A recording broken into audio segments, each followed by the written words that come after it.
Green card मिलने में 100 साल लग रहे हैं। पढ़ने के लिए तो बहुत लोग आ रहे हैं, लेकिन ग्रीन कार्ड लेने के लिए उतने वीज़ा ही अवेलेबल नहीं है।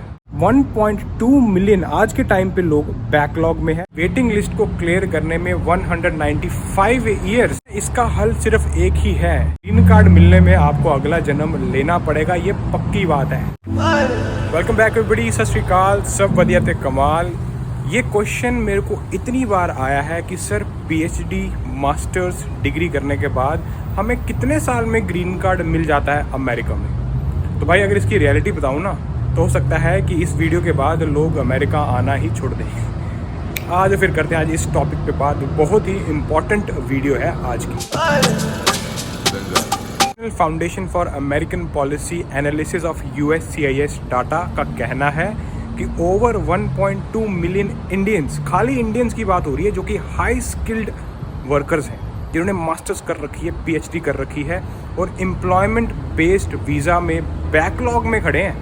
1.2 मिलियन पीपल, जिनको ग्रीन कार्ड मिलने में 100 साल लग रहे हैं। अब बात करते हैं कि ये एम्प्लॉयमेंट बेस्ड इमिग्रेशन वीज़ा होता क्या है। इसमें काफ़ी ज़्यादा कैटेगरीज होती हैं, EB1, 2, 3, 4 एंड 5।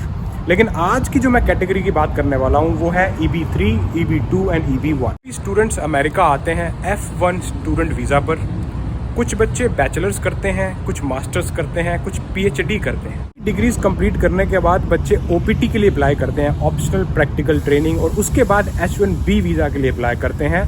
और उसके बाद फाइनल स्टेप होता है, अगर उनका एम्प्लॉयर उनको ग्रीन कार्ड के लिए स्पॉन्सर करना चाहे तो इसी एम्प्लॉयमेंट बेस्ड वीज़ा पे आपको ग्रीन कार्ड मिल सकता है। पिछले 20 सालों में इतने ज़्यादा लोगों ने मास्टर्स की है, बैचलर्स डिग्री की है, PhD की है कि 1.2 मिलियन आज के टाइम पे लोग बैकलॉग में है, जिनकी इमिग्रेंट पिटीशन अप्रूव है। करते हैं ये EB3, EB2 और EB1 कैटेगरी की।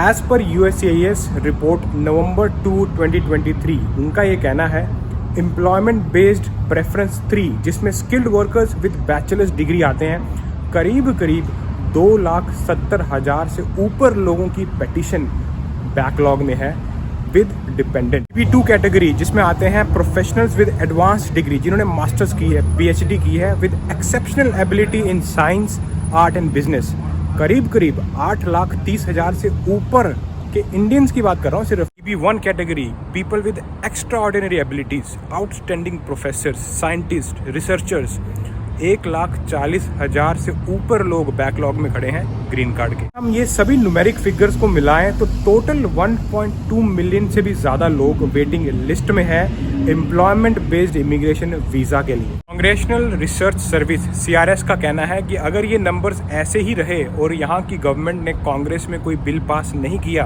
तो बाय 2030 2 मिलियन से ऊपर इंडियंस ग्रीन कार्ड की वेटिंग लिस्ट में होंगे। और इस वेटिंग लिस्ट को क्लियर करने में 195 ईयर्स लग सकता है कि आप ग्रीन कार्ड लेने के लिए आपको दूसरा जन्म लेना पड़े। अब आप पूछोगे कि सर ऐसा क्यों हो रहा है। अब इमिग्रेशन एंड नेशनैलिटी एक्ट में अगर हम लोग देखें तो किसी भी एक फिस्कल ईयर में 7% से ज़्यादा एक कंट्री के नेशनल को वीज़ा नहीं दे सकते, और हमारे इंडियंस एम्प्लॉयमेंट बेस्ड कैटेगरी में सबसे आगे हैं। उसके बाद चाइनीज़, फिर मैक्सिकन, फिर फिलिपिनो। अगर हम इस लिमिटेशन को समझते हैं कि ये 7% पर कंट्री लिमिट क्या है, और दूसरा हर एक फिस्कल ईयर में कुछ लिमिटेड वीज़ा ही इशू किए जा सकते हैं एक नेशनैलिटी को, एक कंट्री को। फिस्कल ईयर 2023 में एम्प्लॉयमेंट बेस्ड कैटेगरी में करीब 197,000 वीज़ा ही इशू किए जा सकते थे। उसके बाद फैमिली स्पॉन्सर, उसमें करीब 2,26,000 वीज़ाज ही इशू किए जा सकते थे। टोटल करें इन दोनों कैटेगरीज को, फैमिली स्पॉन्सर और एम्प्लॉयमेंट बेस्ड कैटेगरी, 4,23,000 वीज़ाज ही अमेरिका पूरे वर्ल्ड में डिस्ट्रीब्यूट कर सकता था 2023 में। अब इसमें से निकाल दो अपने 7% इंडियंस के लिए, तो होता है करीब 29,000 वीज़ाज, कि एक साल में 29,000 वीज़ा ही एक इंडियन कम्युनिटी को मिल सकते हैं, उससे ज़्यादा नहीं। इसीलिए ये बैकलॉग बढ़ता जा रहा है। क्यों? क्योंकि पढ़ने के लिए तो बहुत लोग आ रहे हैं, लेकिन ग्रीन कार्ड लेने के लिए उतने वीज़ा ही अवेलेबल नहीं है। आपको पता है इसका हल सिर्फ एक ही है, जब तक कांग्रेस में कोई बिल इमिग्रेशन से रिलेटेड पास नहीं होगा तब तक ये बैकलॉग वैसा ही रहेगा। और 2022 में बाइडेन एडमिनिस्ट्रेशन ने एक ऐसा एक्ट लाया था जिसका नाम था the America compete chips act. इस एक्ट में ये एग्जेम्पशन दी गई थी कि जितने भी लोग पीएचडी इन स्टेम और master degree in critical industry में करते हैं उनको एनुअल ग्रीन कार्ड लिमिट से हटाया जाए, उनको ग्रीन कार्ड दिए जाए। लेकिन रिपब्लिकन लीडर ने अपोज कर दिया, ब्लॉक कर दिया।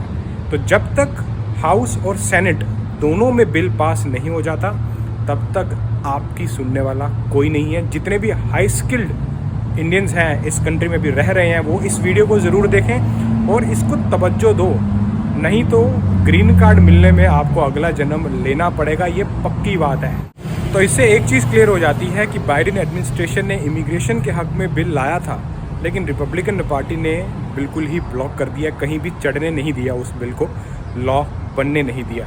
तो ऐसा ही रहा। और अगर ट्रंप की पार्टी रिपब्लिकन पार्टी फिर से इलेक्शन अभी जीत जाती है तो समझ लेना रिफॉर्म नहीं आएगा। जो चीज़ भी चल रही है ना इमिग्रेशन के हक में वो भी बंद हो जाएगी। तो मिलता हूँ आपको ऐसी किसी इंटरेस्टिंग वीडियो में नेक्स्ट टाइम। अंटिल देन शक्को फटे। वीडियो को शेयर ज़रूर करना क्योंकि लोगों को पता लगे कि 195 ईयर्स लग जा रहे हैं अमेरिका का ग्रीन कार्ड लेने के लिए। बेसिकली अगला जन्म लेना पड़ेगा अमेरिका का ग्रीन कार्ड लेने के लिए।